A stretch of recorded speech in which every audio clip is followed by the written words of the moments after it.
Did I fuck up the? You know what? I didn't notice it. I didn't notice that it.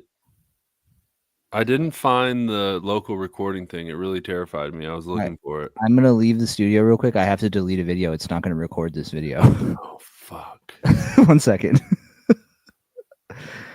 Hello, is anybody in the chat? Is anyone live? We're sending out live updates, trying to get people in the chat. Are we live?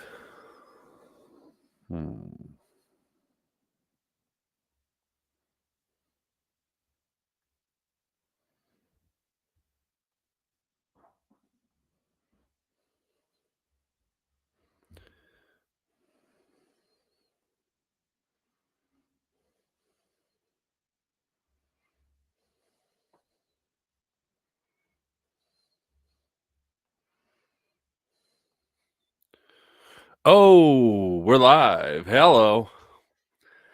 Who's Sean? Is that Streecher? Ashley, what's up? That is young Spud is in the building. Concur in. I'm sitting here texting people and they're like, yeah, bro, you're live. We found that the most effective way to get people in the show is to directly message them when it's time to rock. So that's what we're doing. Oh, dude, speaking of rock, we got to get Charlie Rock in here. Dude, you know what's a trip is like, I get on like the YouTube app and I'm like sitting here looking at like the live shit. It's showing my exact head. So like, oh yeah, the link shows us now. Yeah. Forrest. All right. Well, let everybody know on Facebook, and then we'll get her going, pal. How's everybody doing today? Oh, we got it here. We're live on Facebook as well. Cool. Are we? It showed up. All right. It's showing up first thing when I open Facebook. Okay. Streecher, the Streech Factor. I think that's Streecher, I'm guessing. No, it is, dude. He always pulls up. Streech has fucking been on the scene, dude. Oh yeah, we're live on Facebook. Look at that. Hell yeah, dude. Hell yeah. 5 people. Algo Lords smile upon us. We'll only see, dude. So I see Ken, my wife, and the Streecher. There's 2 other individuals in this room. Who the hell are you? Holler at us in the chat, dude. We got to tell Charlie Rock. Sean, you're not getting. Don't ask me for a shirt, brother. You're not getting it from me. If you're gonna need Henry to send it to you directly. Hey, Mike. Good old Mike. Mike's on the live. What's up, baby? All Michael Carpenter. It would end up with Scott's. You're absolutely right, dude. It would definitely like fucking you in never the abyss. In the abyss. I don't know where it went, dude. Like I honestly don't know where it went. It's gonna show up one of these days, but it's gonna be too long. I don't understand how it just disappeared. Dude, I had it for like a year, bro. I mean, it's just like, I mean, where could it possibly be? Oh wait, I need my C4 for this. Oh, C4s and Alps. All right, and then we're gonna start this. We love it. Okay, so I got Michael hollering. There's one other person. Who else is in here? Lucky number 6. Hit us up in the chat before we start this episode. We're gonna play a fun game today. It's gonna be like an either or 90s edition, where it's gonna be a blast. All right. Shall we do stuff and then I'll explain why I'm drinking a C4 at 7 p.m. Oh, Blitz is in here and he's pissed. Dude, Blitz? Blitz who the fuck? Is always pissed. He's always pissed? Who the fuck is Blitz, dude? He's pissed. The homie. He's one of the BV homies. Okay. I'm in a group chat with him and he stays pissed. He's always got a new reason. All right. I'm cool with that. Shall we get after it? Let's get after it, dude. I just ran upstairs. I'm winded. He's winded. I'm going to share it one more time here. All right. Here we go. Oh, Ken's in the C4 gang with me. Let's go, baby. Dude, you guys are fucking demonic, bro. It's like fucking 7 o'clock. What are we doing fucking drinking C4s at fucking 7 But o'clock? you know you got a carbonated bubbly in your little can right I now. do, but it's also not like 200 milligrams of yeah, fucking baby. caffeine at 7. Yeah. dude. Take it in the main vein. All right. I do got 2 fucking Alps in my lip though, so I am jacked up. on My that. guy. All the substances. All right, here we go. All right, let's do this. Welcome back to the Rude Dude Podcast, the show that puts some pep in your step, takes some weight off your plate, and reminds you that haters are going to hate, but you are loved. We are your favorite recovering alcoholics, hosts, number one all time, Wet Brains, Cameron, the Cree Davis, and myself, Henny Lokes, the Lobster. How are you there, Cree? Well, dude, I'm doing good, man. It's a beautiful fucking day out here in California. It's like a 66 Oh, with fuck like off with not that. a Dude. I don't wanna hear that. not a cloud in the sky, man. But it's been pretty nice, dude. I got a little overzealous with my fingernail clipper and took about 3 of my nails a little too short. So I've been That is the worst. I have been suffering fucking hard today, dude. But aside from that, man, I'm good. I'm excited to be here tonight. We're gonna have a fun little show with this fucking either or stuff. How are you doing, bro? Well, I don't want to fucking hear it because I woke up to a crispy 28 degrees this morning. That's ass, dude. I think we hit about a high of 36. It was pretty much cold all day. My ring light is making me look extremely sickly. Or maybe it's just because I ain't seen the sun in 3 damn months. And I have no pigmentation to my skin. But alas, we prevail. The reason I'm drinking a C4 at the bright young hour of 7 p.m. Eastern is because, as protocol would dictate, I got up. I got home from work. I sat down on the couch. I got up, and it's snowing, Kenneth. Jesus, I haven't been outside. I got up off the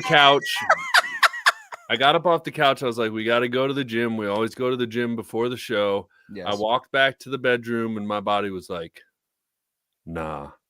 Ooh. And I was like, word? And they were like, nah. And so I, instead of putting gym clothes on, crawled into my bed and took a nap. Okay. Hey. So I woke up about 20-30 minutes ago, get some C4 and some enchiladas in my veins, and now we're ready to rock.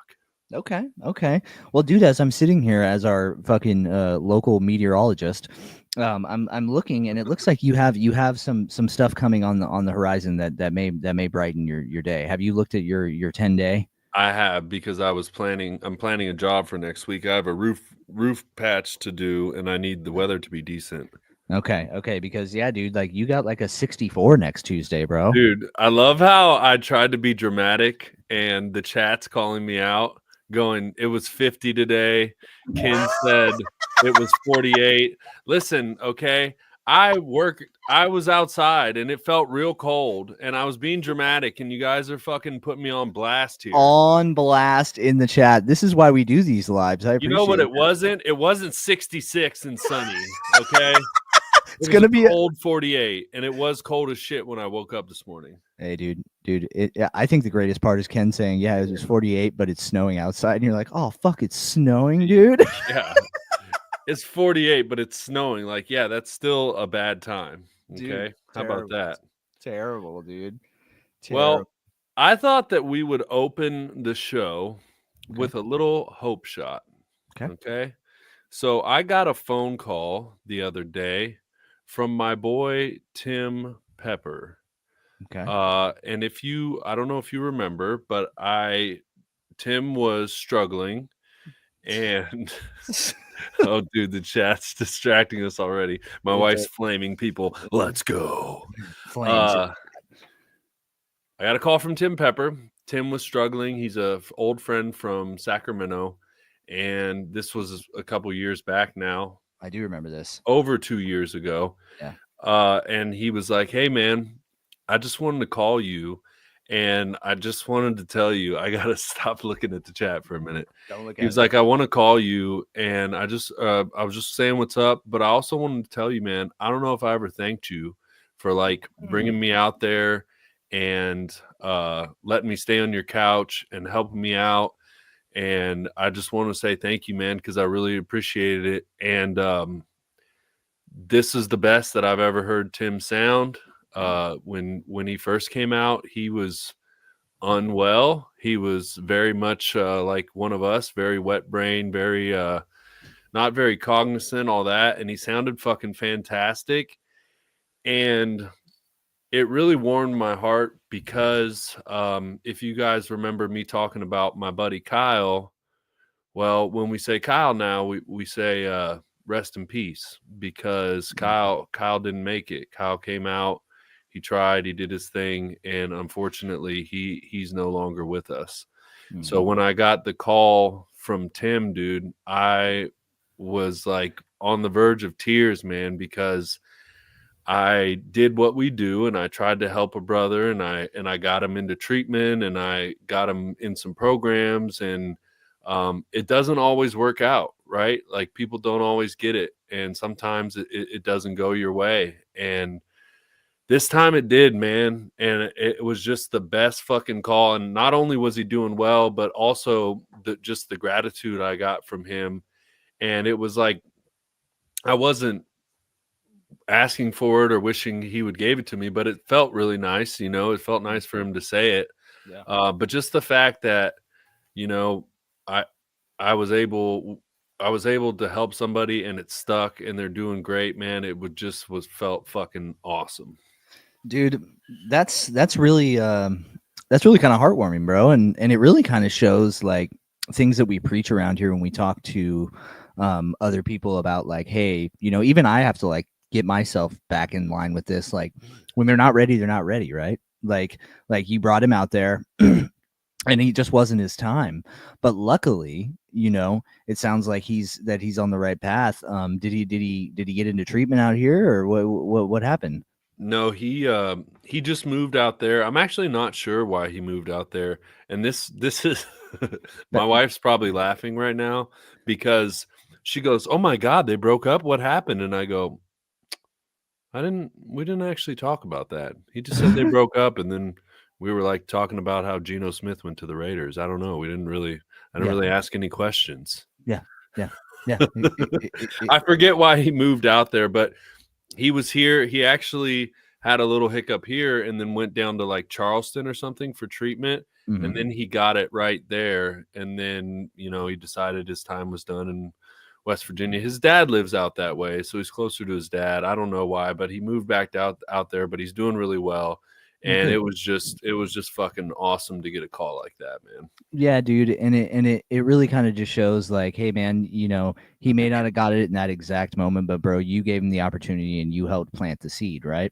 Like you were instrumental into his story, bro. And that's exactly what we're supposed to do, right? Like, we can't fucking, you know. That's right. Mike knew Tim.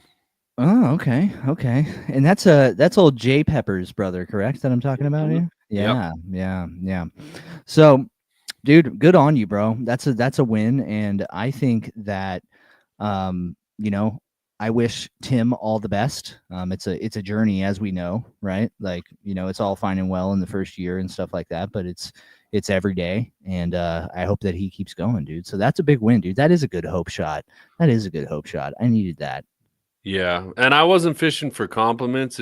I'm just happy somebody got it. You know what I mean? That's dude, and you, I don't think you were fishing for compliments. I think it's something to be proud of, bro. You know, you reached out, you tried to give the message, and your part in giving the message got him sober, dude. You should be proud of yourself. It's just nice when it works, because as our buddy Ken knows, sometimes we try to help people and it doesn't work out. We had a friend do what he does again recently, and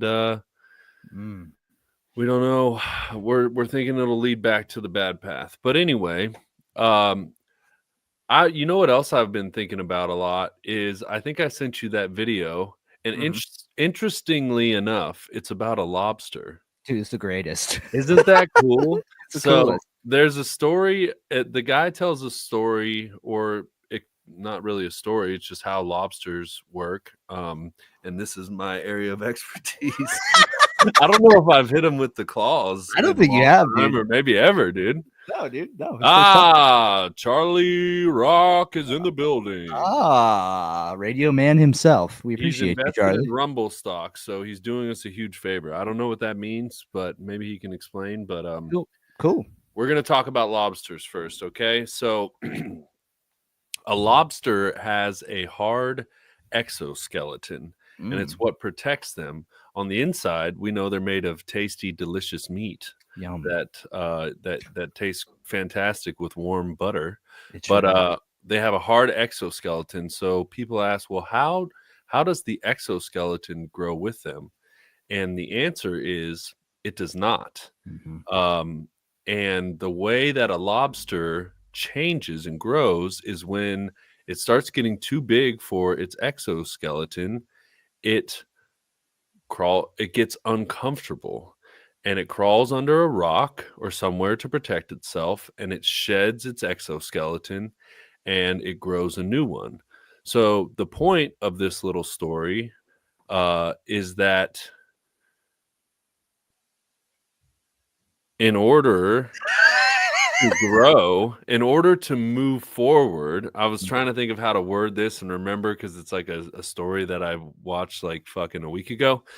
In order to grow, we must be uncomfortable, and then we are forced to do something that's scary and unfamiliar to us, and then we can grow, but only when we get uncomfortable enough, only when the pain gets great enough and we make the big change and we put ourselves out there in perhaps harm's way, then can we grow and move forward.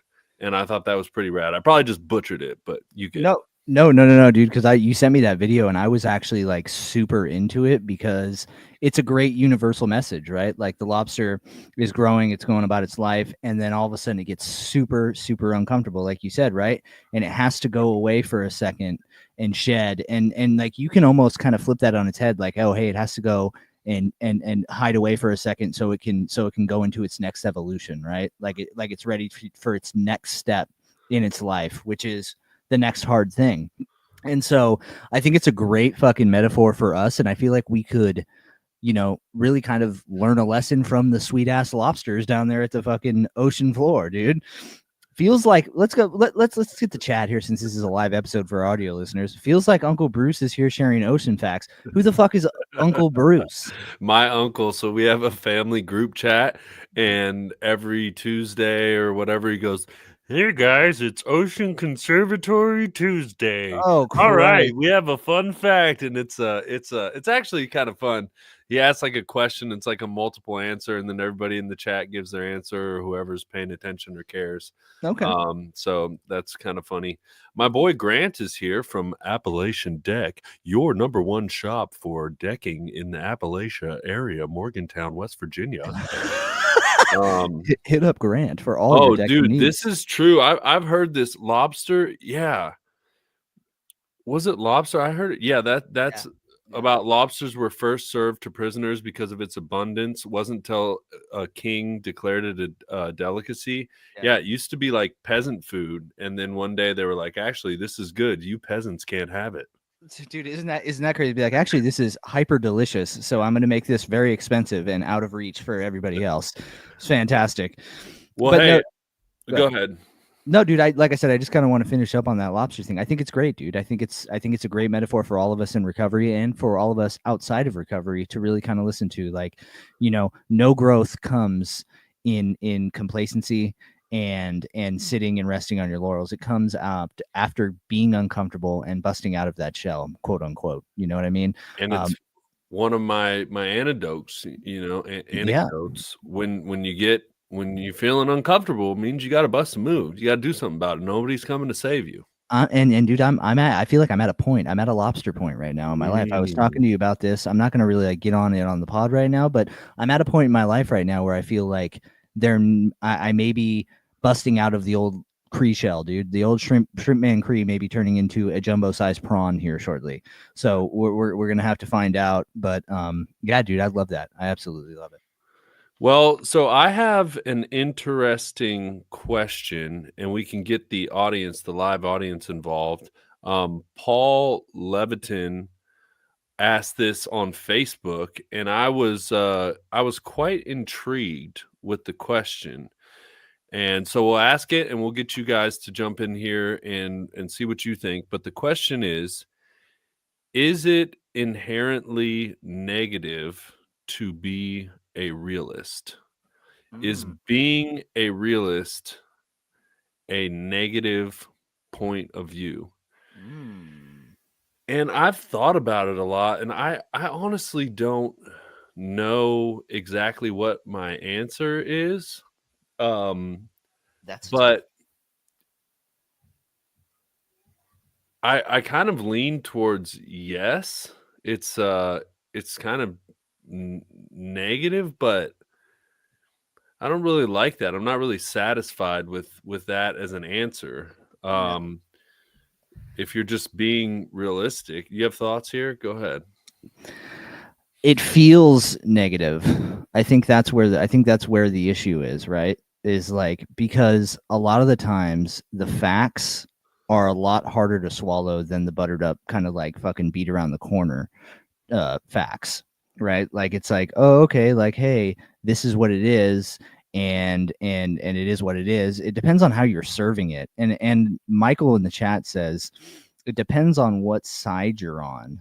Now that is the glass half full or the glass half empty? Yeah. So it's like, you know, it really just kind of depends on who's delivering it. And I really do think, dude, that comes with how it's delivered, right? Like, I can sit there and tell somebody, like, you know, if we're talking about recovery, like, hey, here's the thing, dude, like, you're in active addiction. This is where this is going to fucking lead. You're either going to die, you're either going to go to jail, or you're either going to be in a hospital or homeless. And that's not inherently negative. That's just me spitting the fucking facts, right? And so I think it's difficult. I see why you're having trouble there. That's a hard question. The other thing too is, it's like, well, assuming that it's negative, is that inferring that your life is inherently bad, or are you just being realistic? Let's see what Ken has to say here. Depends on what subject it is. If you can only afford one-room shack, stop sending me $500,000 homes, but get upset because I want you to look at realistic homes. This feels oddly specific and targeted. Dude, I'll tell you what, but I mean, it works, right? It works. I mean, it's tricky, dude. I don't have an answer for this. What else? Who else is coming here? Yeah, and I think the other thing, what, you know, there's a phrase that says gratitude makes what you have enough. And so, like, it's a glass half empty, half full thing. It's like, man, I paid all my bills, but I have no money left. This sucks. Or, man, I live in a house. I got the heat on. I ate dinner tonight. I slept in a bed. So, you know, I guess there is a lot to do there with perspective and how you look at it. Yeah, I think it's kind of how you align yourself philosophically, right? Like, because I know that I tend to lean towards the positive side, but then I'll also get dragged back into the negative side. Now, if I want to go off like a great example of somebody who leans kind of negative towards everything, like my dad's that way. So everything, he goes into everything expecting it to suck ass. Okay. Expecting everything to suck ass. This is going to be terrible. This is going to be the worst. But he's never disappointed. That's his thing. You ready? And he's always said this to me. Ready? I go, dude, why are you such a negative fucking asshole, dude? Like, can we pretend like, you know, we're having a good time? And he goes, the reason I do this, Cameron, is because if I come in with these negative expectations and it sucks ass, I'm not disappointed in it. But if it turns out and I end up having a good time, it's that much sweeter. And I'm like, dude, I see your point, but it's also terrible, dude, because you're a fucking grump ass the whole time leading up until the said event. Like, what's the point of walking around life thinking that everything is gonna fucking inherently eat an ass, and then you're randomly surprised because hey, it doesn't 24/7. You know what I mean? Like, dude, I can't get behind that. That type of mindset reminds me of like active addiction mindset, right? Yeah. Like, everything sucked ass if I was looking at everything so negative, and now I know that it just doesn't work that way. Yeah, I thought that was such an interesting question. I do think it's very much based on your perception. Yeah, I don't know. It's definitely your perception, dude. Like, if you're constantly walking around, like, say, like, if you would ask me that question, like, 7 years ago, I would tell you that everything sucked ass. It would have a negative turn to it. It just would, right? Like, I would just be like, yeah, like I'm digging myself out of fucking rock bottom. Like, I don't know what I'm gonna do here. I don't know what I'm gonna do there. Yada yada yada yada yada yada yada. Like, and now you ask me the same question, I would say, oh no, there's plenty of things to be positive about, right? And I can still shoot the straight facts without being a fucking inherently like overbearing negative person, right? Like straight up, like I can tell people the truth and not be a dickhead and not be inherently negative about it. And like we talk about on this podcast is, remember, if we care about you, we owe you the truth, right? So like that's kind of my deal with that. My wife's letting her Pennsylvania show. I feel like a realist just accepts the situation for what it is. Yeah, just steps. She corrected herself, but I like it that way. Yeah, steps is better. Sometimes you need to be a realist, and sometimes you need to dream. There we go. There we go. AJ said, "Life's all about perspective. I want more, of course. However, I'm happy with what I got." That's the shit. You know, as we're sitting here talking through it, I think the answer is no. Because you can be a realist and still be positive. Yep. You can be like, well, this is going to be hard, but we're going to fucking do it. Oh, yeah. Well, I didn't have a good day today, but you know what? I bet you tomorrow is going to be better. Yeah. Well, I can't afford that house. I would love to have that house, but this house works. I'll be fine here until I can afford that house. So I'm changing my final answer. No, being a realist is not inherently negative. And I think it's, like people are saying, it is important to be realistic, because then, you're doing things like living outside your means or doing things that you don't have time to do, or not, whatever kind of way, not being honest with yourself.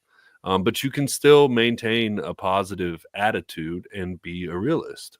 Yeah, exactly, dude. And I think it actually keeps you within the bounds of like reality, right? Like you said, like living outside your means and shit like that, like sitting there and shooting for the stars is highly promoted here, right? Like, go for your dreams and do what you can do. But by no means am I sitting here saying like, okay, hey, my dreams, like, okay, like if I was sitting there saying I can do anything, like, no, dude, I'm not gonna be flying a private jet, like, you know what I mean? Like, I'm not gonna be a millionaire, a billionaire, like, you know what I mean? Like, you have to know what's going to be and what's not going to be. And so like, that's for you to figure out on your own, like internal dialogue, right? Like, I think it's very circumstantial, but I agree with your stance. My man, I'm going to stop you right there. You could be a millionaire. Well, I'm on my way, brother. I not could. A billionaire. It's not that hard to be a millionaire. No, now that the dollar's worth nothing. Yeah. But by the time my stock portfolio, I will have $1 million. You know what I mean? But you get what I'm saying. Like, it's not like I'm not going to be making like $1 million a year salary, right? Like, I'm not hitting that job unless some crazy shit happens. Like, and that's me being a realist. And if it happens, then fucking, hey, look, it all worked out. But I mean, like, now there's time to be a realist and there's time to dream. I'm dreaming. I might make $1 million a year. I'll put it in the atmosphere right now, brother. May the Gipper fucking bless you, my man. I hope it happens. I hope so. The devil Gipper can get off my ass, and the God Gipper can give me a hand once in a while. Here. He will. You just got to get. There it is, Bubba. You can't win the lottery if you don't play. Hey, dude. Hello. There you go, man. There By you go. that we mean stuff other than the lottery. Yeah, whatever you do, don't play the lottery, all right? I hear you guys got a fucking phone gambling addiction issue out there in West Virginia. Put the spinners down, dude. Oh, baby, do we ever. Put the spinners down. Michael coming in here, no risk, no reward. That's very true. That's very true. One of Hen and I's favorite ones is scared money don't make money. And so scared money don't make no money. If I ever go broke, I'm gonna take your money. Yeah. Oh, please, good Gipper gods, Kristen says. So she needs $1 million a year salary, Hen. So we better make it happen. Ken come fucking get there before me. The rate we're going. Yeah, that's true. Moneybags. What the hell are you talking about? Ken Kerr. I told my mom I will never be as rich as my brother and sister, and she said maybe not, but you're way richer in other ways. And dude, Ooh. Dude, that's the comment for the day so far, dude. Nominee comment of the day nominee, Ken, with that. I would argue that is more important than fucking money and material things. Right. I would argue it because you know what, dude, like I've learned that in my sobriety, like living within my means and fucking, you know what I mean? Like not fucking going crazy and trying to impress people and just being myself and living a good kind of humble life has been way more satisfying than sitting here and trying to keep up with the Joneses and fucking trying to be the richest man in the world. Like, dude, it just brings me so much peace. Well, weren't we talking with David about it when he was like, I thought I wanted to be an actor and I went to New York. I was on Broadway. I was in plays with Michael Cera and they won Tonys and blah, blah, blah, blah, blah. And I hated it. I was outside shit doesn't fill inside holes. And everybody thinks they get this money and it'll solve all their problems. And I will concede that money is helpful. It's nice to have. It fixes things, indeed, but it doesn't fix how you feel on the inside. It doesn't fix who you are as a person. It doesn't fix that trauma that the little child inside you experienced and you've never addressed. It just simply doesn't. And, you know, while you guys are saying that, I'm sitting here thinking, I've got a woman upstairs that loves me and treats me good. I've got kids that love me. I've got friends that fucking will come pull me off my couch and take me to fucking detox if I fuck up, hold me accountable. Yep. I've got, you know, what more do I need? Like I got people that tell me they love me all the time. And I've got 14 fucking people in my live podcast. I mean, what more can you ask for, player? Dude, I need all these 14 people to come in here and holler and say what's up, dude. Yeah, check in the chat, bro. Hit us up in the chat. Eggplant emojis in the chat, brother. Boner Nation, stand up. Ken coming in with all types of shit. Work a 12-step program. I'm working on my character defects where my bro and sis think nothing is wrong with them. Dude, there you go. That's it. No accountability. No accountability, having ass motherfuckers. Dude, I'll tell you what, man. And I think it's an interesting. Imagine thinking you're never the problem. I can't possibly. Hey, we got Thizzler Jake. Thizzler Jake in here. Building. Did you hear that story last week? We were trying to Cameron was trying to ask which Jake, and he was like, "Is it Thizzler Jake or Communist Jake?" Paw Jake. Hey yo, Blitz lighting up the chat. Paw Jake was in here talking about Marxism or some shit. Yeah. He was coming over here fucking trying to put up fucking arguments. Paw, where's that motherfucker at? We don't need that fucking communist in here. He's not allowed in here, dude. But dude, I think we're on a really cool kind of topic here, and I think it kind of highlights the human condition that we're constantly searching for the next best thing, right? That we're constantly reaching for this peak that I honestly don't think we ever reach. And this right here, I won't get like hypothetical. I won't get hypothetical or I won't get religious, but that's actually like one of the reasons why I believe in like God. I believe that like the soul is eternally searching for something that this world cannot like provide. Right. Like, cause nothing satisfies. Nothing satisfies. Yeah. You buy a shiny thing, the shiny thing is cool for fucking 10 days, and then the shiny thing sucks ass. And then you make more money and you're happy about it for a week, and then fucking there you go. You buy a new shirt, and then you wear that shirt for 2 days and it's done. Grass is greener mentality is wild. And that's what I told you when you mentioned you were thinking about like making a change. Yeah. It was like, you know, I've thought about it before. I'm like, oh, that would be such a cool job. I'm so jealous they do that. And then you talk to the person, they're like, yeah, it fucking sucks. I hate it. And it's like everyone, like, to a degree, doesn't love doing what they do every day. They just do it. Like, it's not greener. The grass is not greener. The best metaphor, and excuse me for being uncouth, but the best metaphor is no matter how hot she is, someone somewhere is tired of fucking her. It's like that's just what it is. It's like it looks glamorous and great and glitzy, but it's just the upper decker. Upper decky Alps, dude. Chew Alp Tobacco, our sponsor. Yes, please. If you are a nicotine consumer, or if you are using tobacco, you should get off that, and you should use our referral code for Alp nicotine pouches. Fantastic. That is in our link tree. Please go and use our referral code. But yeah, dude, you're right. And so, like, yeah, is that inherently negative? Is that inherently positive? I think, that's the beauty of recovery, though, is like, Ken really hit a lot of really good points in there. Being rich in other ways, I think, is way more important. Abso-fucking-lutely, brother. I've got a ton of quotes that I sent you. What else are we going to get into here? I don't think. Where's Brittany? Oh, cousin Britt, where you at, dog? Dude, we got to get here. Oh, JB coming back in here. The Sizzler Jake. Here we go. It's still grass on the other side. It's only green if you water that shit. That is super true, dude. The grass is greener where you water it. 1000%, dude. That's true, dude. That is true. Dude, I gotta get your question. I gotta ask you a question on this. It's a good little question on one of the things you said. And what's an obsessive thing that you do with a pet? What do you do something with Moo that's super special? Because we gotta know.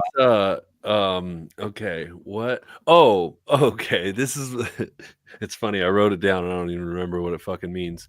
Oh, speaking of which, wait, let's ADD for a second. So, dude, this is fucking hilarious and shows my wet brain. Okay. So today I go into Lowe's. I have my list of things I need, and the last one says fan. And I'm like, I must have gotten distracted mid writing this and not finish my thought. Like fantasy, fantastic, fan. I'm like, I don't need a fucking fan. I have a fan there. Like, what would I need a fan for? Mm-hmm. I walk out of Lowe's. I drive. I'm halfway back to the job, and I go, oh, fuck me. I needed a vent fan for the ceiling. Fan is what I meant. I looked at it and I completely forgot what the fuck I meant. Dude, that's awesome. That's awesome. Dude, that's just the wet brain in full effect, dude. Oh yeah, fan. I needed a fucking fan. Exactly what I wrote on my fucking list. Dude, did you go back and get the fan? No. Oh, do it later. Fuck that shit. Fuck that fan. So tell me, what weird perks do you do with Moo? What are weird things that you do? Okay, so the obsessive thing that I do with Mia, and I'm curious if you guys in the chat do anything random, weird, obsessive with your pet. But so here's my theory, okay? When your hair is like pushed the wrong way, the way it's not supposed to go, isn't that uncomfortable to you? Yes. So what I obsessively do with Mia is I always fix her collar. I pick up her hair and I pick her collar up and push it up above so that it's comfortable, so that her collar's not riding low, pushing her hair backwards, because in my mind, that's not comfortable. And my baby needs to be comfortable. So I'm just like laying there in bed watching TV, petting her, and that's not comfortable. Let me fix that. Whenever like I catch her collars low and pushing, I fix it. Dude, that's just you caring for old Moo. That's fantastic. At least that's like not like super insane. I literally kiss dude, sorry. Ken in the chat. Henry's the only guy that can hide his own Easter eggs. That's fucking awesome. So my dementia is well documented. I worked with Ken and some of our other friends, and boy, it was the running joke. I could hide my own Easter eggs, and Ken actually just sent something to the chat today because he found this meme that was like, if it gets any worse, I could throw myself my own surprise party. Dude. And he sent it to our BGSE chat, which is where we used to work. And there he was like, sounds like somebody we know. That was me. That's me. It is I am him. Dude, I had a fucking moment the other day where like I literally almost thought about like planning my Alzheimer clinic. Like I was like walking around. I had an idea to look on my phone for something. I was walking into a room, and dude, I got to the room, forgot while I was in the room, then completely forgot what I was planning to do on my phone until like fucking like 35 minutes later it finally came back to me. But like literally I sat there like, and I was like perplexed, dude. Like I was in a drug trip or something. Like I was like, what the fuck was I doing in here? And then all of a sudden I'm like, dude, am I having a stroke? Like what is happening, dude? But dude, I love the Mia thing. I think that's super funny. I used to do all kinds of silly shit with my fucking chihuahuas. I used to love Jack because I would scratch like his butt and he'd do these little like nose nibbles. And I'd always love these little he like just little tiny little gopher nibbles. It'd be like, and I loved it. And he just like give me little nose nibbles. I was like, oh, come over here with your little nose nibbles, buddy. And like, and dude, like I'll constantly grab Rudy and just do the same thing. Like I'll give him little kisses, but I do like little clicks. I'll just go like a fucking clicker in The Last of Us or dude, something like that. Mia's latest thing, and it is the greatest ever.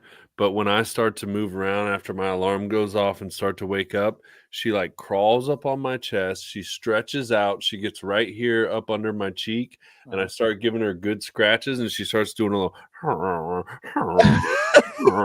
Yeah, dude. Best. Charlie's back. Everyone that was worried, Charlie's back. Charlie, I'm glad you're back, dude. I'm glad you're back. What does anybody in this chat have a fucking pet that you do weird shit with? Does anybody have nose nibbles? Participate? No participation. No nose nibbles. Yeah, you guys are getting smoked by no Ken. Smooches. No smooches. Ken is the 1 seed live guest today. Dude, he is earning his fucking keep. Top dude. I'm tier. gonna call this episode the Day of Ken, dude. Straight up, dude. Straight up. But no, dude, I do all kinds of weird shit. Like, 700 different types of names like Kristen put in the chat. What does Kristen have to say here? Oh, what's funny is I can't think. Oh, like her favorite one is Mouchanteclair. Mouchanteclair? You remember that movie? What's the movie? Chanticleer, cockadoo. Oh, Rockadoodle? Rockadoodle, yeah. Dude, fuck yeah. Chanticleer.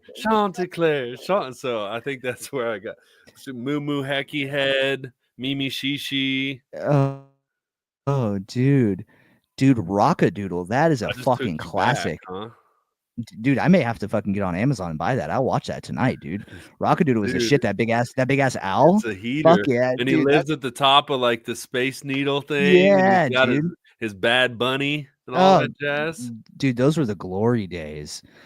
Yes, Mike. Yes. He says he trains the kitten to attack the kids. There we go. Fuck them kids. That's why.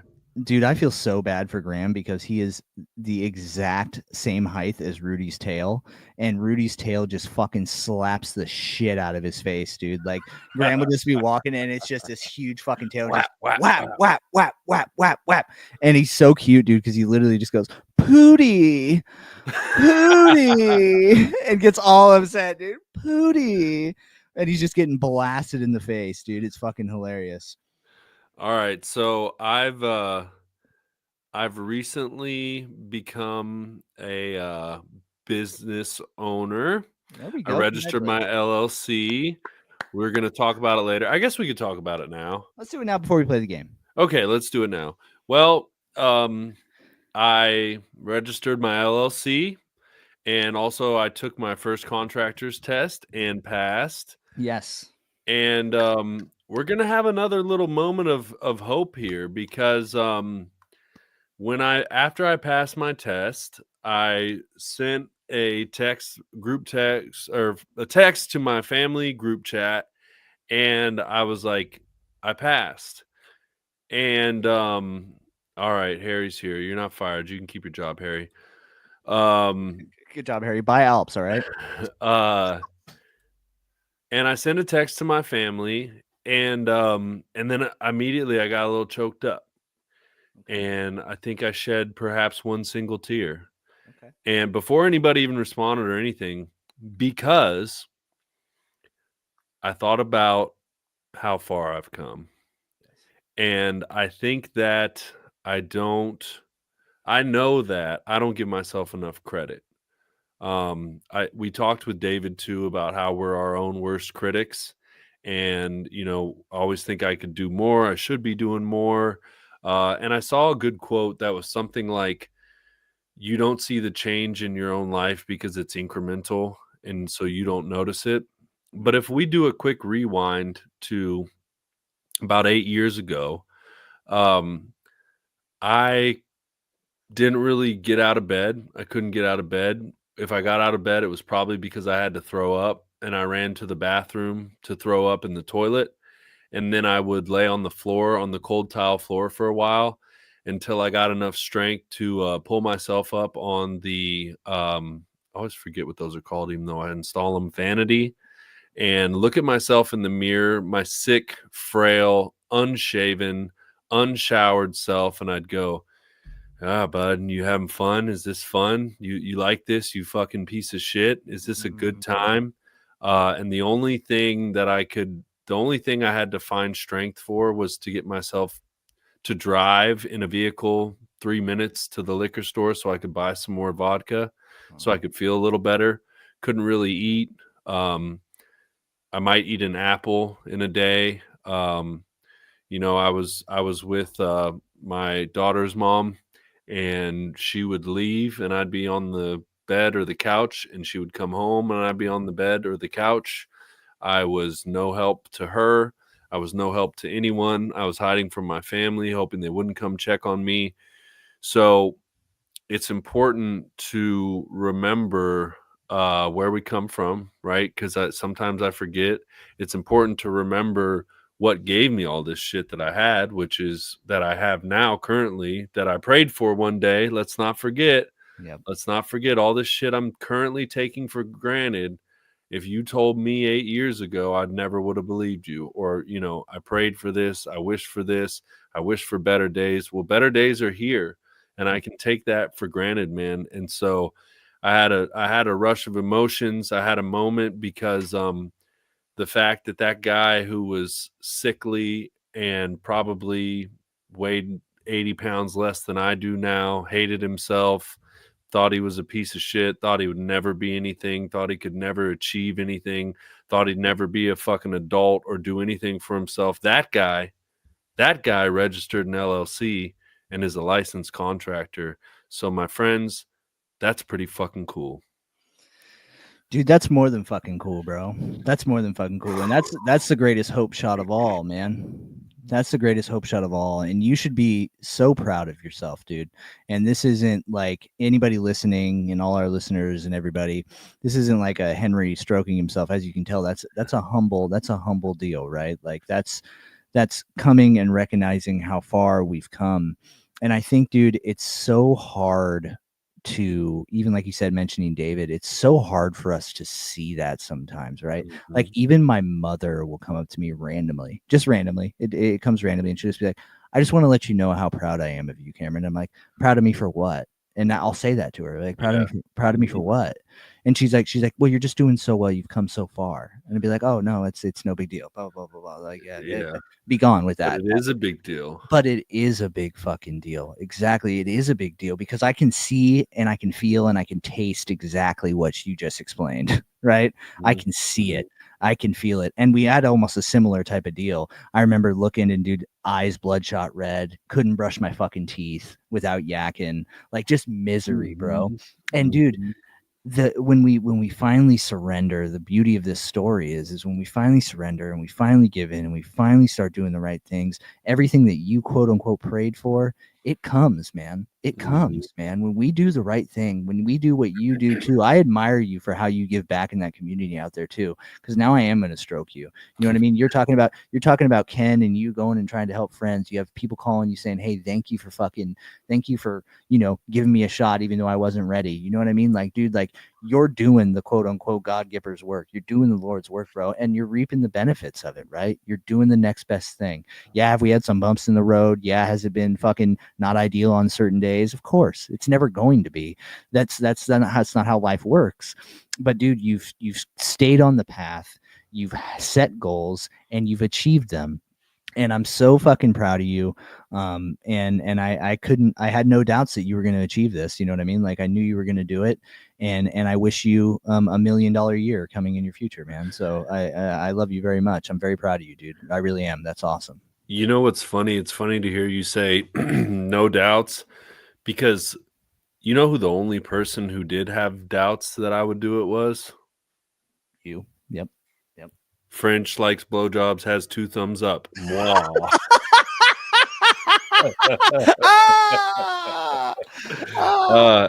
But ain't that sad, man? Like we said, we're our fucking biggest critics, man. Like, it's my family, and they said something to this degree. They're like, "We always knew you could. We knew you had it in you," you know. Like, and I'm like, "Fuck, I did it," you know. But like, but I also say all that again to not stroke myself, but to remind myself, because I can forget.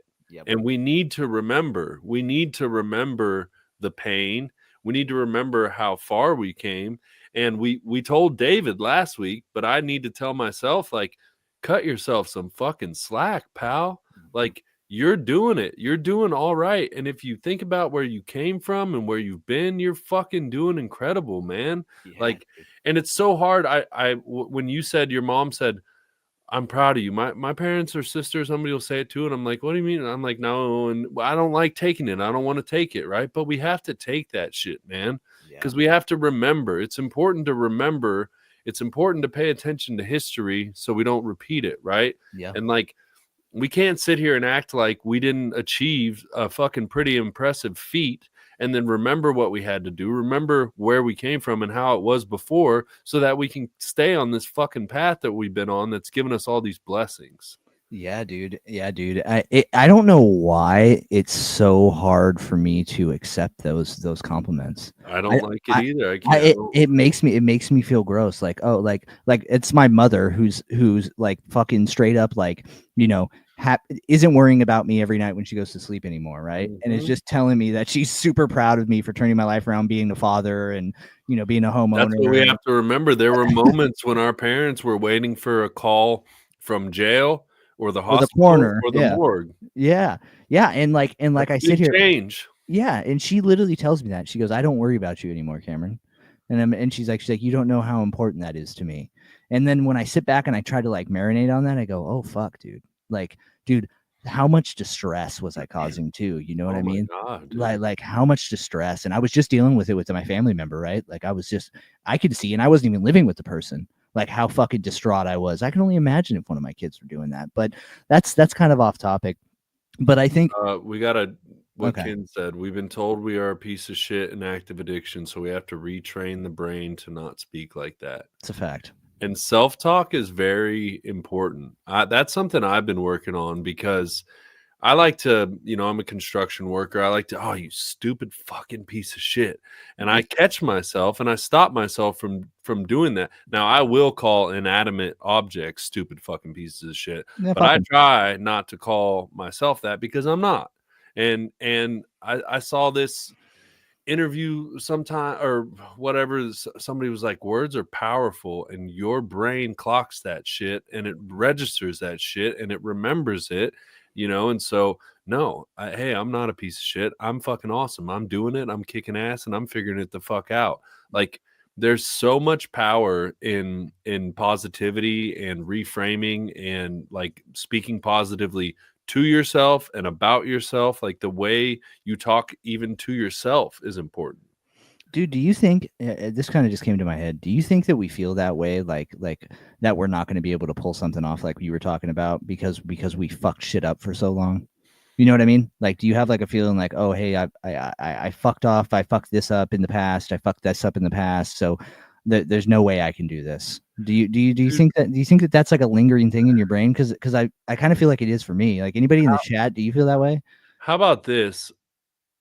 We've all probably heard that thing where it says your maturity level is the level you were when you started using drugs. Mm-hmm.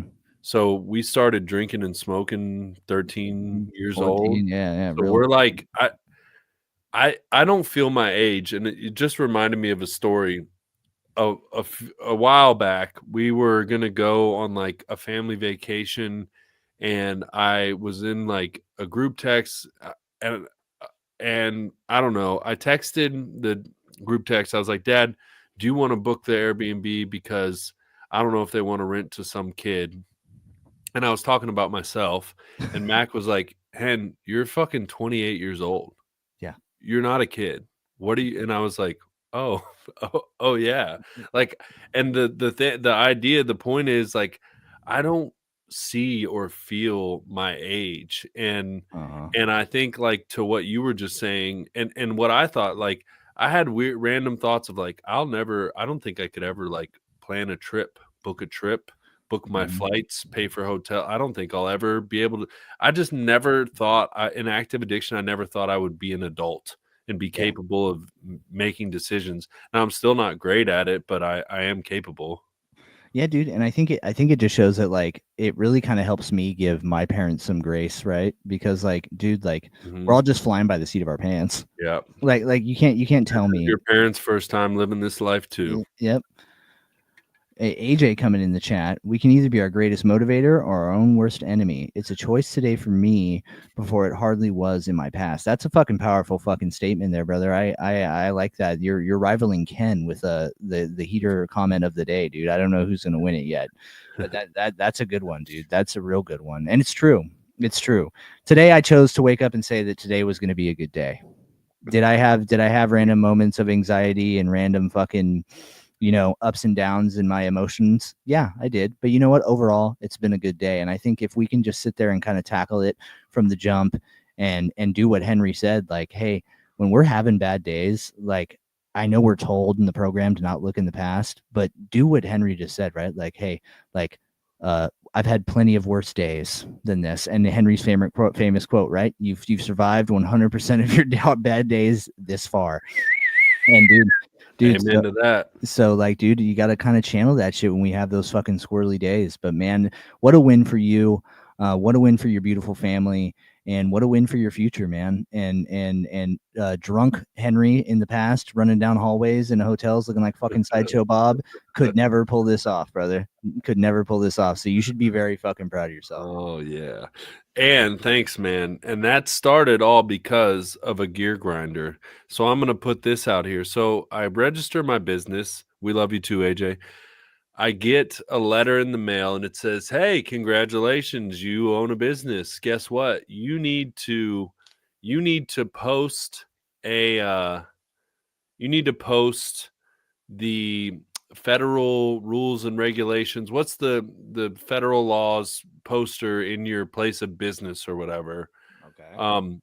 How much? Well, you know because it's in the chat, but in the thing. But how much do you think the poster costs that has the like federal minimum wage and stuff on it, right? So they send me this. They tell me you're required to have this in the chat. How much do you think that little poster costs? I think it's like 24 by 12 or 16 or something. It's a little laminated poster. Rough guess with You are required by law to post this in your place of building. Actually, the number I wrote in here is not even right. I was just looking at it.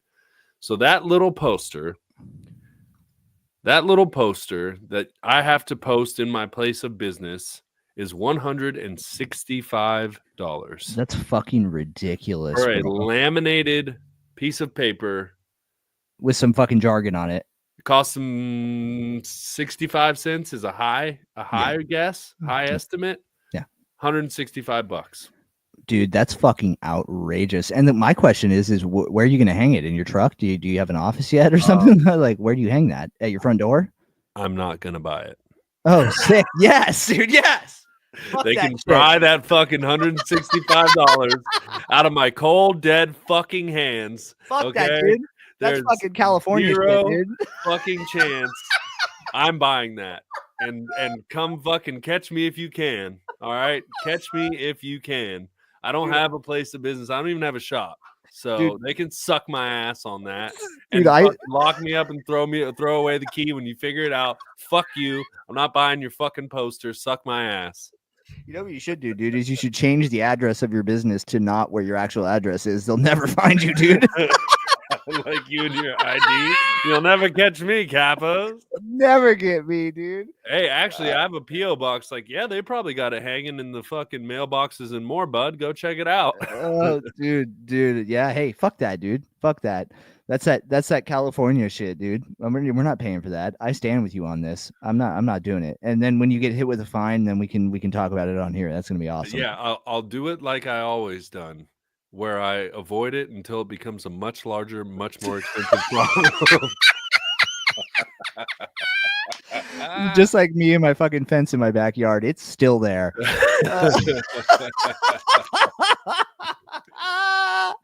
All right, well, man, we have a fucking game to play, but like we're gonna need more than just Ken and AJ to participate. So it's going to be an either or game, 90s edition. So this is kind of fun. All right. So our demographic, we're all kind of, as we all know, we're all creeping towards 40. And so we're going to go 90s, mid 90s, late 90s, early 2000s, either ors. And I'm going to kick it off with this first one, Hen, if you don't mind. The greatest one there is.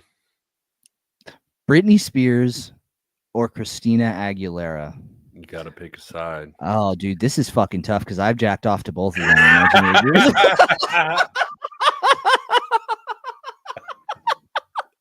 Amen. Yeah. Dude, I don't know. I might have been a turncoat. I was a dude. Okay, so I had the double mirror. Closet doors or whatever, and I had one side of that completely dedicated to Britney. Okay. I posters, pictures, magazine cutouts, the whole thing. So I was an avid Britney fan. Okay. But then Christina came along and she was the new hot toy. Oh, my wife's a Christina. Harry's on Britney. Harry's a Britney guy, even though AJ, try better, dude. Britney or Christina, pick something. You got to pick one, dude. Yeah, this isn't fucking. But then Christina came along. She was kind of that, like, if Britney was like the nice, like, church going girl next door, Christina was like that slutty girl, you know? Ooh, my wife in the chat, Britney. So we got 2 for Britney. Dude, I get what you're saying. I get what you're saying. Ready? The Christina fucking Dirty music video. That's what I'm thinking of. Is that where she's wearing the chaps? Yeah, dude. Yeah, exactly what I was thinking of, dude. That got my fucking 13-year-old dong real excited, dude. like real excited. Sab says Christina. For Christina, but who are you for? Thizzler? Thizzler Jake? Yeah, Thizzler. Okay, AJ comes in. Christina, dude, this is tight. This is a tight race. Hen, you have to pick one. Britney or Christina? We have a list here. What's it going to be? Christina. Ooh, a Christina from Hen, dude. But 13-year-old me's disappointed in me. I'm going to go with Britney. Mike says I stuck my weenie in a bottle because of Christina. He's a weenie in a bottle. I've got to call the ambulance. Oh, Jessica Simpson. Whoa! This is an A or B question, brother. You can't just see other. Yeah, we can't be doing that. I am going to. Although, it's on brand. It counts. Lost my virginity to Shania Twain. Shania Twain in your hand, brother. A picture of Shania Twain. Dude, I'm telling you, there is some shameful moments of me it's so crazy as a male. Sorry for our female listeners. When you first discover how to jack off, like everything is strokable, dude. And dude, it's just I have some wild times fucking with these 2 women that we're talking about. I'm gonna go with Britney, dude. I think she just she was sexy. Wait, so we got 1, 2. You're 3 for Brittany. Yep. And then It looks like I think Christina Christina gets wins. 1, 2, 3, 4 plus me. Christina wins. Christina wins. All right. Number 2. Okay. Number 2. Here we go. The Backstreet, other biggest one. The other first, biggest these are one. the 2 biggest ones.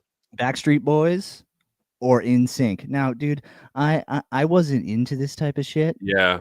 But I know that some people were. If I was to guess, I guess I would go with Backstreet Boys. I like Timberlake's fucking ramen hair bothered me, and for some reason I just wasn't with it. So I'll go with the Backstreet Boys. The funny thing about this is, I think when we were young lads of this age, when they were hot, we were tough guys, so you couldn't like it. Yeah, I couldn't like them. Yeah, I think you only come to enjoy it and respect it later. I mean, now it's fucking bye, bye, bye, bye, bye, bye. Really wanna make it tough. I just want to tell you that I had enough. That shit slaps, bro. I'm sorry. So I've got to go NSYNC. Kristen's on NSYNC. What else do we got in the chat? Oh, dude, I think we got a fucking tie then. Jake came back in with fucking Brittany. I think it was a fucking tie. We're a hung jury on Brittany and Christina. We were hung. Mm-hmm. Okay, yeah, you were. Cam, quit playing. That's right, dude. You were into the Backstreet. I was, dude. That was me, dude. The rhetoric when we were kids was, yeah, that's gay. Yeah, dude. Yeah. Oh, we got NSYNC from my wife. Mike hated them both because of his sister. Harold, we need one. Sure may hate me. Harry, pick one. Pick one. Pick one right now, Harry. And then, I mean, Justin Timberlake went on to be one of the greatest fucking solo artists of all time. So, I mean, there's that. That's super true. You don't hear nothing about the Backstreet Boys. Okay. I was just gay enough. NSYNC all motherfucking day. Own that shit, Jake. There it is, baby. Hey, AJ coming with Backstreet. I think NSYNC's gonna win. Oh, NSYNC wins. Backstreet, super gay answer, AJ. This podcast is getting canceled immediately. Shame our listeners for participating in our game. All right. Next one. Ooh. This is a food related one from the 90s. Gushers or Fruit Roll-Ups. Now I gotta say, they are still around, but they were a big hit back in the day. I thoroughly enjoyed unraveling the Fruit Roll-Ups. And I like the ones that had the little cutouts, you know what I mean? It was like the little shapes and shit, and you could and you roll them up and they were kind of like chewy. The Gushers, like Jizz Blast in your throat, is fantastic. so I'm mixed here, but I'm gonna have to go with Gushers. I'm about to break the internet and break the chat because the most elite form is the fucking rolled up fruit roll up blunt with Gushers in it. How about that? Tell you what, dude, a fucking Gusher blunt sounds awesome. I'm gonna go with Gushers. Yeah, I think I gotta go with Gushers too. The little squirty, the little jizz pop. Very Backstreet of us. It is. Wrapping that rich dude, Ash coming. I don't know why. Sucking it for hours. I just picture little JB with his fucking 16-inch fingers just skipping around, bumping NSYNC and sucking on his finger. With a fucking mink hat on. Okay. My wife coming in with the Gushers and Gushers again. So that's an easy one. Gushers, boom, boom, boom. Landslide. You know what I couldn't find a counterpart for? Oh, dude, look at Moo Moo back there. Look at Moo Moo back there. Moo Moo getting comfortable, getting cozy. Ooh. Watch her wiggle around. Dad. What do you notice you haven't played with me or petted me or fixed my collar lately? It's very uncomfortable. You know what I couldn't find a counterpart for? Squeeze It. Remember Squeeze It's? What would be what? I probably do. Fuck. What were they? They had the little tab on top and you like twist it and they were like plastic and you twist it and there's like a hole and you just like squeeze it into your mouth. It was a juice thing. No, I do remember that. I do remember that. Okay. What would be the counterpart of Squeeze Its? I feel like they had little hand grenade shaped one that had like a foil lid. Yeah, Is that a thing? Am I making that up? Anyone? Squeeze it? Who knows? All right. All right. Next one. This one is real simple. This is a simple one. This is very easy, and I hope that the chat answers properly. Okay. Creed or Nickelback, and I'm judging all of you. You know what? I think they run together in my mind. I feel like I get them confused. No. Hold me now. No. I'm 6 feet from the edge. I'm ringing. Yeah. I'm gonna go. 6 feet. I'm going so far down. Creed all day, bro. That's Creed, right? Yeah, Creed all day, bro. Dude, that is such a slap. I don't care what anyone says. AJ, what is? Yeah, are you hating on Creed right now? AJ? You better not be hating on fucking Creed, and you better give us an answer. Hold me now. Harry coming with Creed. There we go. Who's in a bathroom I can play baseball. That's Nickelback. Okay. Yeah. But dude, Michael coming with Nickelback. Hey, Mike wants to be a rock star. I'm telling you, Mike, you are getting kicked out of the chat. Anybody who puts Nickelback in this fucking chat, I'm judging you. Creed is where it's at. Oh my God. Sizzler coming in with the fucking goddamn Nickelback. To fry your nards. Dude. What else is Nickelback? Everything Bad. The Devil Gipper himself was the lead singer. Fucking curly hair. Okay, AJ. Wants to be in your favor. Thank you, AJ. Thank you. Hold me now. Dude, that song is so good. It's such a banger, dude. It's so good. I actually looked it up and put it on my YouTube. Look at this photograph. It's so fucking funny that it makes me laugh. Okay, Nickelback is kind of trash. Okay, but you know the words. Oh, Nickelback. That's what many call me, Jake. Dude, Henry looks like one of them. Who the fuck does Henry look like? The homosexual. Hey. Frosted Tips Lance Bass. He's in my closet, dude. Oh. Okay. That looks like that was an even split. Who did you pick? Creed. I'm a man of the Lord. There we go. Fantastic. Okay. Next one. This is fucking worth fighting over. N64 or PlayStation? Oh, baby. Fuck me sideways. Are those counterparts? Is that correct? I mean, those correct, they're opposites. One's Nintendo and one's PlayStation. Well, no, but I mean, because there is, Kristen said they were a Sega household, so there's Sega Genesis. Not to, I mean, I would argue N64 and PlayStation were the big dogs. Okay. There was also Dreamcast trash. Yeah, Dreamcast fucking bullshit. What else? So Xbox hadn't come out yet. If we're making this, so it's just N64 or PlayStation. And you know what? I'm torn on this because I had an N64. I had an N64, and then I got a PlayStation 2, and I loved both of them. But I'm gonna go with N64, dude. You had GoldenEye. You had fucking, I mean, Mario 64. Mario 64. You had Smash Bros. I mean, you had all this shit on N64. Dude, GoldenEye was so sick. Yeah, GoldenEye. Oh, Harry gonna be a fucking guy coming with the PlayStation, Harry. Yeah, but see, PlayStation, you had Dave Mirra, BMX. Tony Hawk came out on PlayStation, didn't it? Crash Bandicoot. Dude, Crash was fucking tough. N64, what else were there? Donkey Kong. On 64. 64. So it sounds like she's going with the 64. What are you doing, Hen? Dude, that's a tough one. Because Mario 64, the fact that it was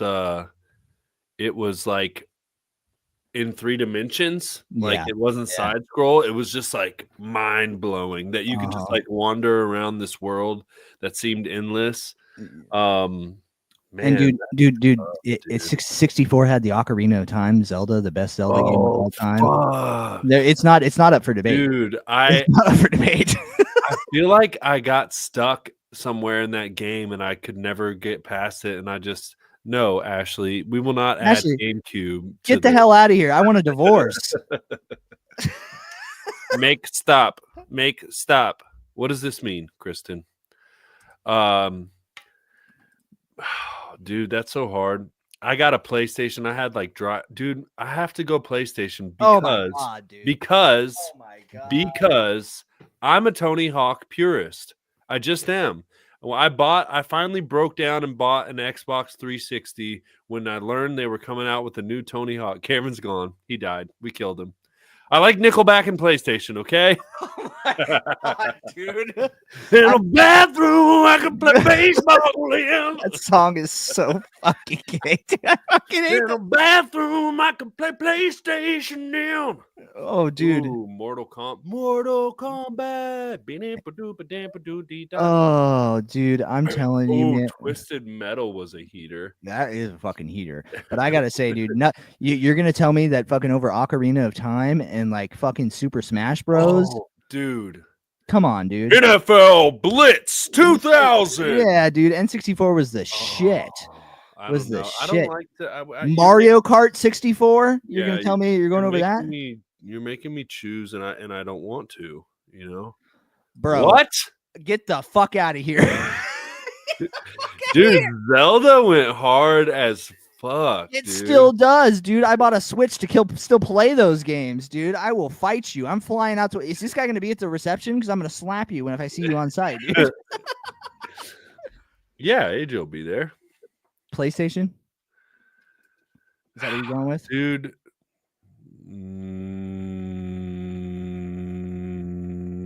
I don't like this. I don't like. You better hurry. Oh, GoldenEye, dude. GoldenEye. Yeah, dude. I mean. Yeah, dude. You're picking a side here. Blitz, dude. Blitz was my shit. Yeah. I don't know, dude. I said PlayStation. All right, I don't know. That's hard, dude. I'm super disappointed in you. And now we're gonna get into skate shoes. Now I am honestly this is a tough one. I can't do either or. Bro, Hen, you and Savannah said the same shit almost at the same time. Which part did she say?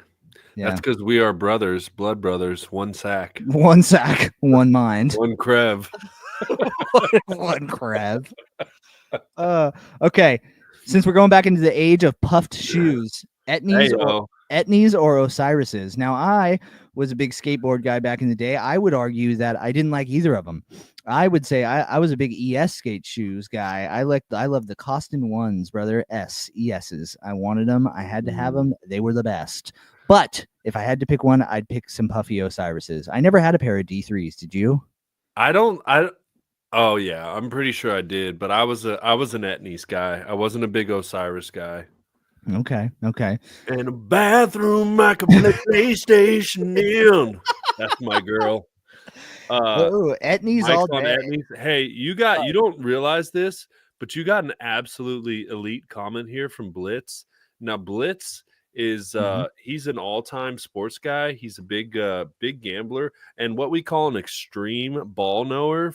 So for him to say this, it's quite the big compliment. Well, Blitz, I appreciate it, brother. I absolutely I do know ball. I pride myself on that. So we can easily sit and talk sports.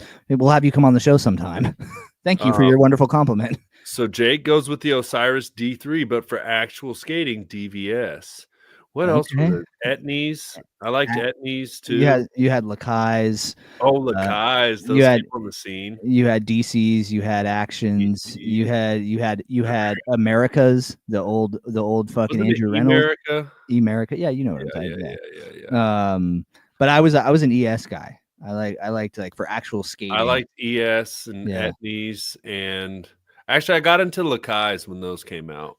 I still got a pair of Lakai's. Shut up. I don't have any skate shoes. Yeah, I got some Nike SBs and some Lakai's still. Oh, I do have Nike. I do have one pair of Nike SBs. Okay. Osiris D3s. Jake, did you actually like stuff your socks with the Osiris D3s, or did you just let them naturally puff and look like the size of a fucking I was a stock stuffer. Dan's comp. What's going on here? Do you know what that means? I have no idea, Mike. What are you fucking on, dude? We're a sobriety podcast, brother.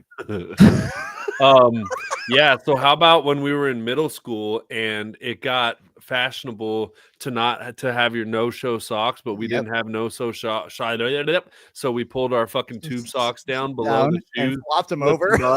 Dude, the Gen Z mind could never comprehend that we were creating our own ankle socks and then stuffing socks in the tongue to make our shoes look bigger. Why was that even? If it's about save the bell, you're done. Oh, AJ hitting DCs as well. Okay. Oh, is that what Dan's comp means? Is that what DC means? Is this what's happening? Oh, here? yes. Oh, okay. Yes. Now I get what he's saying. Yes. Okay. The old lady says rock band. Oh, Ken coming in here super fucking late, throwing in fucking Christina. We're done talking about Christina, brother. Kenneth, where you been, dude? Dude, he's out there in the snow. Okay. I don't know if we're gonna get to this entire list, brother. Yes, Kristen, we stuff socks in our shoes. I would wrap a sock in the wrong part of my sock really? for the super fatties. Yes, on everything. But why did we have to do that? I remember it, dude. Like, why was it cool that your tongues be fat? Why was that? I have no idea, dude. Like, it was so fucking crazy. Dude, the person, hey, bro, can you roll my sock? Hey, bro, can you hook me up? The person. Oh, my God, dude. Ken, you're 15 minutes late. What is going on here? Yeah, dude, we already talked about spanking into the dirty video, dude. I'm Rick James, bitch, for saying random stuff. Yeah, Ken. I love lamp. Okay, dude. We're gonna hop around here. We're gonna hop around because I don't think we're gonna have time to get through all this. I'm gonna go with a very controversial one here, and then I'll let you pick one. Okay, Tupac or Biggie Smalls, brother? Tupac or Biggie? And since we have a whole bunch of East Coasters over there in West Virginia, I'm intrigued. Nothing hits like hot, sicker than your average. Papa twist cabbage off instinct. Don't think shit stinks. Pink Gators, my Detroit players. Damn. But you know, if I got to go with young me, I was West Side till I die, and that was our boy Tupac Shakur. So I would have to go with that. If I had to answer now, dude, I don't. There you go, Harry. There you go, Harry. Harry's on Tupac. Good job, Harry. These are tough, dude. These are the questions that these are the important questions. This really is, dude. These need to be on the presidential election. The important questions. But if I think about it now, like what would I slap or turn on at this moment in time? I probably bump Biggie more often than I do Tupac. But back in the day, hold on though. My favorite song in the whole wide world in like 6th, 7th grade was California Love. That shit went so fucking hard, dude. I used to get crazy at the freak dance on that shit, dude. Dude, Freak Dance Nation, dude. I remember fucking dude. That was the days. Those were the days. I'm gonna go with Tupac. Like I can like go verse for verse on like Hit 'Em Up and shit. Like Hit 'Em Up is like one of like the hardest fucking songs of all time, where he's just gassing, talking about how he's gonna kill everybody. Like I can't. Even though what is it? Notorious Thugs with Bone Thugs and Harmony. That one when in Biggie is so good. Dangerous.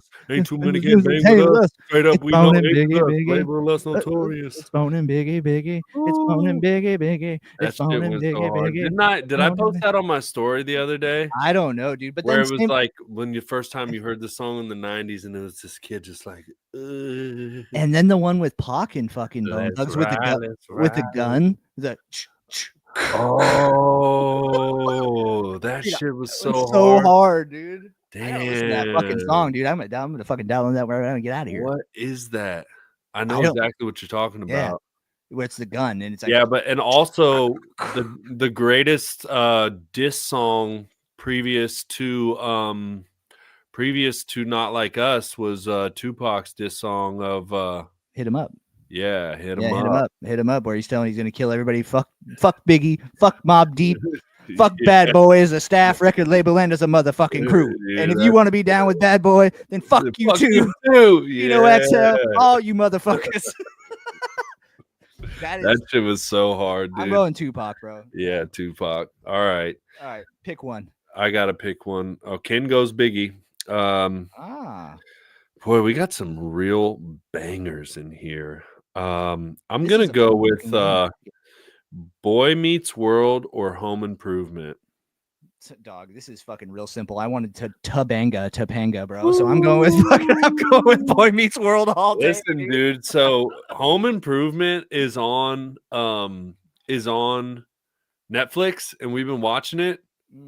It holds up, dude. It still fucks. It's hilarious, dude. It's so funny. And you know what's funny? What I've been thinking about, we were talking about how it's like we were raised to not have feelings and be tough and rub some dirt on it. You know why? Because we were raised by shows like Home Improvement, where he goes, oh, more power. And he like uses a fucking way oversized engine power tool to do everything. Like that's what we were programmed by. And then fucking Tupac and Biggie trying to kill each other and shit. Like, we were raised by fucking thugs. Topanga, baby. Dude, dude, when Corey and Topanga like broke up, dude, I was disheveled, dude. I was distraught, dude. Topanga. And let's all be honest. Let's just be honest right now. Who'd we want to be? We wanted to be Sean. Yeah. I wanted so badly to have the long hair that I'd go like this, dude, and be that bad boy in that leather jacket with the flannel tied around his waist, dude. Yeah, but he was a fucking loser deep down inside. He just sucked.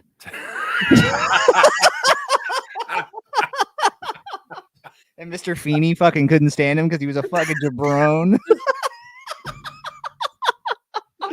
Oh, and what happened? I grew up to be Sean, and I went to jail.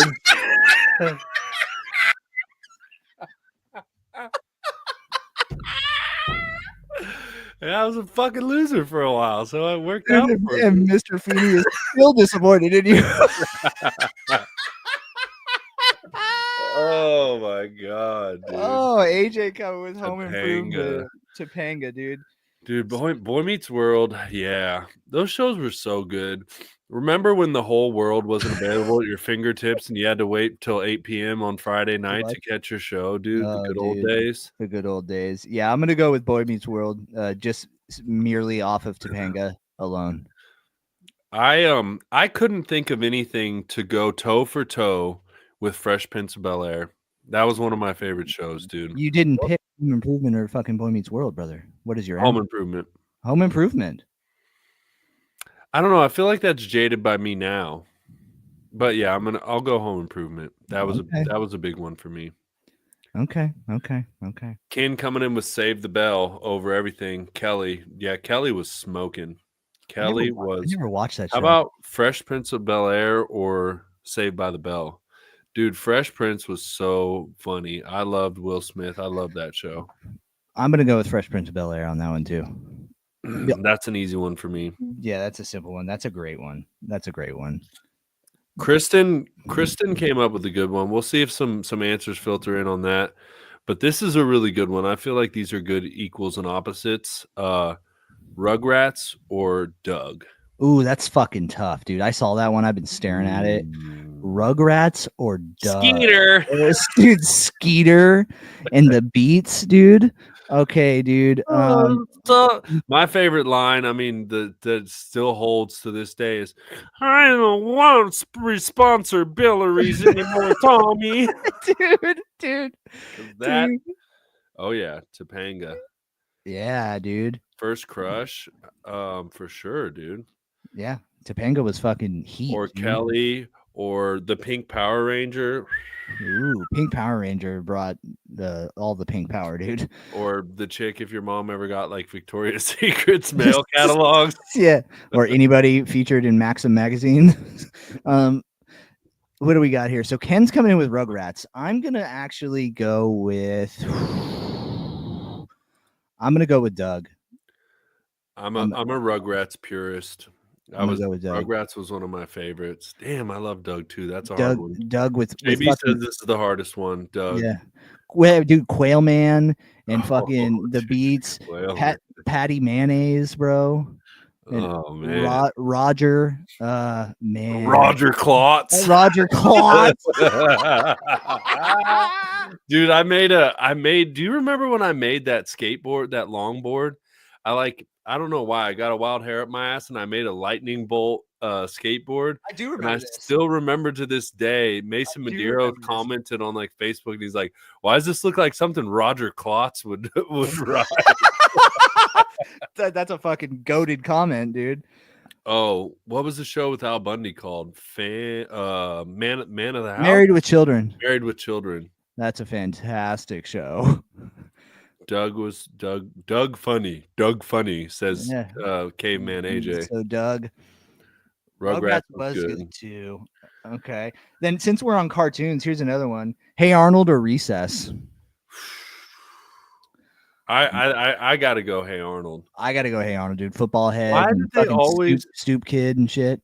90s shows gave us unrealistic expectations of what our bedrooms should look like. Dude, Arnold had a killer room. Bro, you drop down like the basement ceiling hanging staircase, and then you're in like the top floor of a fucking like 14-story building with a fucking glass ceiling. I mean, where is that at? Yeah. The loft with the glass ceiling. Salute your shorts. That's a good one. Yeah, I'm going with Hey Arnold. Looks like Kristen went with Hey Arnold. Move it, football head. Yeah, dude. Helga. What was that her name? Helga? Yeah, Helga. And let's bang through a few more of these because this is just so much fun. Step by Step or Family Matters. Step by step, day by day, day by day. Salute your shorts. Salute your shorts was okay. Hey Arnold was good, dude. Hey Arnold was good. Hey Arnold was dude. Was that a show? Hey dude. What was a show? I got a pair of shoes that say "Hey, dude." Right. Yeah, I got a couple pairs. You can pick from Hey Arnold. You can pick your friends. You can pick your nose, but you can't pick your friend's nose. Family Matters. Harry's on Family Matters. So Family Matters was Urkel, and it was Mr. Winslow, the like sheriff dude. And then Step by Step, there's another young crush. What's her name? She was on all the infomercials. The blonde chick, blonde, super hot. I don't know. Back in the old diggity day, that's how everybody got addicted to MILFs. That's where the MILFs came from. Okay. Okay. Oh, Hey Dude was right after Salute Your Shorts. Okay. Well, since we're talking about other shows, here you go. For our horror fans. One Saturday morning. For our horror fans, Goosebumps or Are You Afraid of the Dark? Dude, I don't remember. I remember those shows, but I don't remember what they're about at all. You didn't watch Goosebumps or Are You Afraid of the Dark? Yeah, I did, but I can't picture it right now. I can picture the beginning of Are You Afraid of the Dark. Didn't have the skeleton with and then the candle. Yeah. I'm gonna go with Goosebumps. Kristen goes Are You Afraid of the Dark? I'm gonna go with Are You Afraid of the Dark because that's what I remember. What is Snick, Blitz? What are we talking about here? Dude, the all-time was what was it called on Friday night? It had Sabrina the Teenage Witch, Family Matters, Step by Step. Yeah, it was like what did they call that? I don't know. It was then Saturday morning was one Saturday morning that Recess, Doug. Oh, Tales from the Crypt. Yeah, that's fucking old school shit. Are You Afraid of the Dark? Tales from the Crypt. Yeah, I'm going Goosebumps. I'm going with that. What other ones? All right. I think maybe we can end on this, or if you want to let's end on in the ring. Here's a good one. Another, because I feel like this will be controversial. I feel like we found very good equal and opposites here. Ludacris or Nelly. Ooh. Because they both grabbed and held on to a moment in time, a big moment in time, and just grabbed it straight by the cack and held on to it. So Ludacris or Nelly? I'm going Ludacris. Wizards of Waverly. Sabrina the Teenage Witch. I thought she was hot. Yeah. Prince, get your old ass out of here, Harry. Dude, Harry, your age is showing, brother. No, I think Darkwing Duck. I don't remember if that was on one Saturday morning. I feel like it was not. It was Recess, Doug, Hey Arnold. I don't know. Prince. Yeah. Ken goes Nelly. Mike goes Nelly. Dude, for me, I think I was a big Ludacris fan. Ludacris, he's a better rapper, dude. He's a better rapper, hands down. But I gotta know what your fantasy. little 12-year-old us gonna get you on Bathtub. Kick the tree. Exactly. Oh, Kristen with Nelly. Nelly's coming by a landslide. Dude, Luda. Raids. Luda. Dude, the word of do yourself a favor, everybody. Go listen to the Word of Mouth fucking album and then come and report back to us. The royal penis is the royalist penis is clean, Your Highness. Thank you. King shit. Yeah, you motherfuckers. Welcome to the United States of America. Nelly played way more. What do you mean? I actually, hold on. I see your, what was your album? What was it called? Word of Mouth. And I Raise You, Country Grammar. Hot shit. I'm going down, baby. Oh, street in the Range Rover, sweet sleeper, baby. Cock ready to let it go. You weren't in the club, Ken. You were 13 years old. Actually, Ken's old. Maybe he was. No, he's only a couple years older than us. Ken, you weren't in the club, bro. And we're not asking who was in the club more. Yeah. I mean, Nelly had a moment in time. He did. Where they at? Where they at? Where they at? Where they Harry at? coming out the fucking woodworks with fucking Akon. Convict. Akon and Young Jeezy trying to take it easy. Yeah. Nah, dude. Only place to go. And Ludicrous. All day, dude. I'm Luda. I love me some Nelly, but I'm Luda. Dude, we saw Nelly. We went to like an old school concert. It had like Nelly and Flo Rida and shit. And at one point he goes, "Where's all my old school Nelly fans at?" And I was like, bro, what the fuck? I didn't even know you had. Do you even have new music? Everyone's an old Nelly fan. Bro. No one likes you anymore. Like, there's no young people here. Dude, what? I think the greatest shit ever, dude, was what music video was that? What she was in that Destiny's Child. Kelly Rowland or something. I never had nobody show me all the things that you show me in a special way. Oh, dude, the music video with her and Nelly where she's fucking texting him on a fucking sidekick and it's an Excel spreadsheet. Do yourself a favor, dude. She literally opens up a fucking sidekick and is like, "Hey, you coming in?" And it's literally her typing on an Excel spreadsheet. Dilemma. Yeah. It's like no one's coming. Go. My Boo is coming in my mind, which is Alicia Keys and Usher. My Boo. How does Dilemma go? I have no idea, but I just know that that's all you need to know, dude. Is that the fucking people who made that music video had her texting on a on an Excel spreadsheet. We fucked up. We missed Nelly and Luda at the WV State Fair last year. They were both there? Yeah, brother. Oh, dude. We don't fucking play around out here in God's country. Dude, you guys get all the cool shit. That's awesome. All right, man. Well, that was fun. I reckon we should wrap this bitch up, huh? Yep, let's wrap it up. Thank you for everybody coming and fucking playing along. You guys have been active in the chat. Thank you, guys. Make sure you like and follow. Like this video that you're watching. If you're on Facebook, if you're on Instagram, wherever you are, like it. Whenever you see any of our shit come up on the internet, like it. Please send it to a friend. Send it to us. Like, literally just forward it to us because it helps the Algo gods. It helps the Algo Lord share our shit. And go follow us on Instagram. Oh, look at that. He had people wearing Band-Aids on his face. Nelly did. That's true. Yep, that was a wave.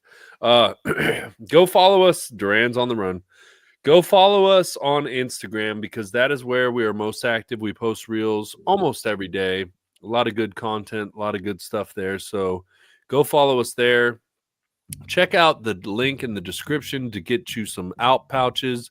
We know you use nicotine. You might as well use some that you can get a discount and support your friends and get us paid.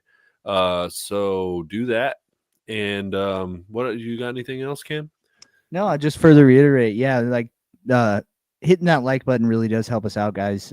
It does get the gods of the algorithm on our side, and that's really why all of it matters. So yeah, if we come across your timeline, give it a quick little tap, one little heart, a share, and that'll help us continue spreading the Rude Dude world. But I do just want to thank everybody who showed up. That was a fun little game, Hen. Good job. Look at Henry came up with that.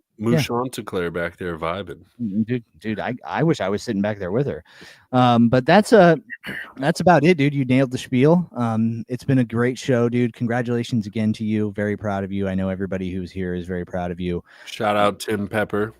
Yep, shout out Tim Pepper. Way to keep it up, brother. And I will finish it like I always do. I love you, Hen, very much. I love you too, Cam. I love everyone who showed up, and I love everyone who continues to support us. And remember, I need a bathroom I can play baseball in is trash, but I'm 6 feet from the edge and I'm thinking is that heat. And be yourself and fuck what they think. Come sit on my lap, Topanga. Later, dude.